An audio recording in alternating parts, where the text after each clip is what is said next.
रूस पर कुछ दिन पहले मारियोपोल में वैक्यूम बॉम्ब इस्तेमाल करने के आरोप लगे थे। इस बारे में कई देशों की खुफिया एजेंसियों ने संदेह प्रकट किया था, जिससे पूरी दुनिया की चिंता बढ़ गई और अब रूस के दूसरे घातक हथियारों के वीडियो धारावाहिक की तरह रिलीज किए जा रहे हैं। हाइपरसोनिक मिसाइल्स का हमला कितना भयानक हो सकता है, यह बात रूस इस समय दुनिया को समझा रहा है। ये रूस की हाइपरसोनिक मिसाइल जिरकॉन है। रूस ने यूक्रेन युद्ध के बीच अपनी सबसे नई मिसाइल का सफल परीक्षण किया है। यह परीक्षण पूरी दुनिया के लिए बड़ा संदेश है, क्योंकि रूस विश्व का इकलौता ऐसा देश है जिसके पास युद्ध में इस्तेमाल के लिए तैयार हाइपरसोनिक मिसाइलें हैं, जो पलक झपकते दुश्मन को तबाह कर देती हैं। हाल ही में रूस के रक्षा मंत्रालय ने भी कबूला था कि अब यूक्रेन में रूस की सेना हाइपरसोनिक किंजल मिसाइल का इस्तेमाल कर रही है। इसकी मदद से उसने यूक्रेन के एक ऐसे सैन्य ठिकाने को तबाह किया जहां पर पश्चिमी देशों से आया गोला बारूद रखा गया था।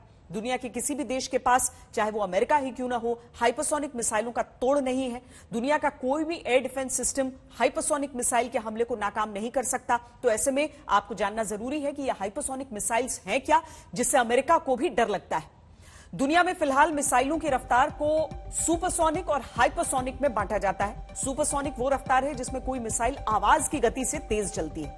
आवाज की रफ्तार 1235 किलोमीटर प्रति घंटा होती है। इससे तेज चलने वाली मिसाइलों या लड़ाकू विमानों को सुपरसोनिक कहा जाता है। तकनीकी भाषा में आवाज की रफ्तार को माक 1 कहते हैं। इस गति से 2 गुना तेज चलने वाली मिसाइलों की रफ्तार को माक 2 कहा जाता है। ठीक इसी तरह से ध्वनि की रफ्तार से 3 गुना तेज चलने वाली मिसाइल की रफ्तार को माक 3 रफ्तार कहा जाता है। अब आप सोच रहे होंगे कि अगर सुपरसोनिक की परिभाषा यह है तो फिर हाइपरसोनिक क्या है? हाइपरसोनिक रफ्तार भी आवाज से तेज चलने वाली रफ्तार को ही कहते हैं, लेकिन हाइपरसोनिक मिसाइलों की रफ्तार आवाज से कई गुना तेज होती है। जिस मिसाइल की रफ्तार माक 5 या उससे ज्यादा होती है, यानी जिसकी रफ्तार आवाज की गति से 5 गुना या उससे भी ज्यादा है, उसे हाइपरसोनिक मिसाइल कहते हैं। दुनिया में अब आर्ट ऑफ वॉर बदल रहा है। अब तेजी से और पूरी ताकत के साथ हमला करने वाले देश ही किसी युद्ध में कामयाब हो सकते हैं। मिसाइलों के मामले में तो गति बहुत अहम होती है, इसीलिए हर देश सुपरसोनिक रफ्तार हासिल करने के बाद अब हाइपरसोनिक होना चाहता है, ताकि दुनिया के किसी भी देश के डिफेंस सिस्टम के पास उसके मिसाइल को रोकने की शक्ति न हो। और रूस इसमें कहीं आगे खड़ा है। आप इस रिपोर्ट के जरिए यह देखिए कि रूस ने किस तरह हाइपरसोनिक मिसाइल से यूक्रेन को मिल रही सामरिक मदद को ध्वस्त कर दिया।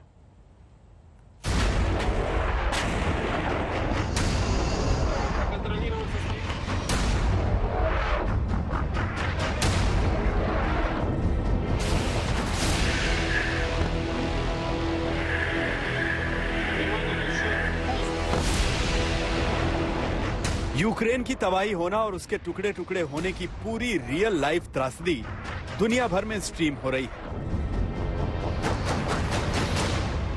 बातचीत का नतीजा नहीं निकल रहा और सैन्य ताकत के मामले में रूस के आगे कहीं यूक्रेन टिकता नहीं। जब भी यूक्रेन ने मदद की गुहार लगाई तो अमेरिका और नेटो देशों ने सिर्फ एक नारा लगाया है, यूक्रेन तुम लड़े चलो, हम तुम्हारे साथ हैं।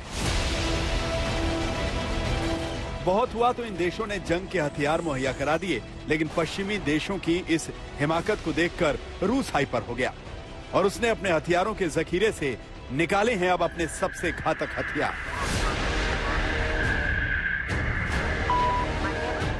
ये तस्वीरें दुनिया के बड़े बड़े तुर्रम खान देशों के परेशानी का कारण बन गई। ये दुनिया की सबसे तेज चलने वाली मिसाइलों की तस्वीरें हैं। ये हाइपरसोनिक मिसाइलें हैं जिन्हें रोकना किसी भी देश के लिए मुमकिन नहीं। रूस ने यूक्रेन युद्ध में अपनी हाइपरसोनिक मिसाइल किंजल से हमला किया तो अमेरिका और नेटो देश बस तमाशा देखते रह गए, क्योंकि इसकी रफ्तार इतनी थी कि वो नजर तक नहीं आई और तबाही सामने है।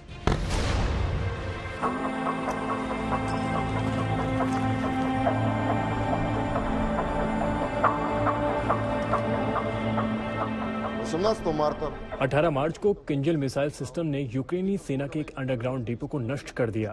इसी तरह ओडिशा रीजन में एक रेडियो और सर्विलांस सेंटर को भी इस मिसाइल सिस्टम ने तबाह कर दिया।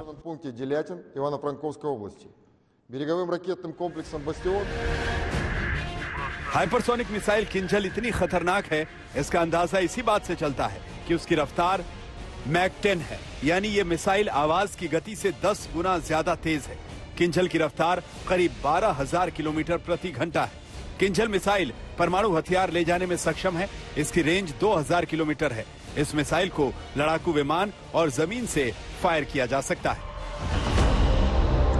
किंजल तो रूस की सेना की बड़ी ताकत है, लेकिन रूस के सैन्य बेड़े में एक और मिसाइल है और वो है हाइपरसोनिक जिरकॉन मिसाइल, जिसके सफल परीक्षण का एक वीडियो रूस ने आज जारी किया है। ये वीडियो यूक्रेन युद्ध के दौरान जारी किया गया है, जिसका मकसद है दुनिया को ये बताना कि रूस की शक्ति क्या है। इस मिसाइल को लेकर दावा किया जा रहा है कि ये 5 मिनट के अंदर लंदन को भी टारगेट बना सकती है। इस परीक्षण को व्हाइट सी में किया गया। एडमिरल घोष को फ्रिगेट से यह मिसाइल फायर की गई। रूस ने आज युद्ध के 26वें दिन अपनी पहली हाइपरसोनिक मिसाइल किंजल के बाद अभी दूसरी हाइपरसोनिक मिसाइल जिरकॉन का इस्तेमाल किया है। इसकी महत्ता ये है कि रूस दिखाना चाहता है कि वो हाइपरसोनिक टेक्नोलॉजी में वेस्ट से यानी कि अमेरिका और पश्चिमी यूरोप से कितना आगे है। देखिए, आपको ये जानना जरूरी है कि इस पर्टिकुलर टेक्नोलॉजी में हाइपरसोनिक मिसाइल्स के डेवलपमेंट में चीन और रूस दोनों ही अमेरिका और पश्चिमी यूरोपीय देशों से आगे हैं और वो ये दिखाना चाहते हैं कि उनकी मिलिट्री काबिलियत कितनी है। ये मिसाइल इसलिए भी ज़रूरी हैं क्योंकि ये एक चीज़ साबित करती हैं कि इनको कोई भी अमेरिकन और पश्चिमी यूरोपीय एंटी मिसाइल सिस्टम तबाह नहीं कर सकता या रास्ते में नहीं रोक सकता। ये अपने टारगेट तक पहुंचेंगे क्योंकि इनकी गति इतनी तेज है, स्पीड इतनी तेज है कि जो भी एंटी मिसाइल सिस्टम में मिसाइल्स अमेरिका या पश्चिमी यूरोपीय देश यूज करते हैं, फॉर उदाहरण के तौर पर पैट्रियट मिसाइल सिस्टम, उनकी स्पीड इनसे काफी कम है और वो इन मिसाइलों को रोकने में नाकाफी और बिल्कुल नाकामयाब है। और यही संदेश रूस अमेरिका को और पश्चिमी यूरोपीय देशों को देना चाहता है इन 2 मिसाइल्स का इस्तेमाल करके। हाइपरसोनिक मिसाइल जिरकॉन की रफ्तार मैक 7 है, यानी ध्वनि की रफ्तार से 7 गुना तेज है। जिरकॉन की रफ्तार करीब 8,610 किलोमीटर प्रति घंटे है। ये किसी भी एयर डिफेंस सिस्टम को मात दे सकती है। जिरकॉन की रेंज करीब 2000 किलोमीटर है। जिरकॉन को समुद्र या जमीन कहीं से भी फायर किया जा सकता है। जिरकॉन एक एंटी शिप क्रूज मिसाइल है, जिसे पिछले साल परमाणु सबमरीन से ही फायर किया गया था।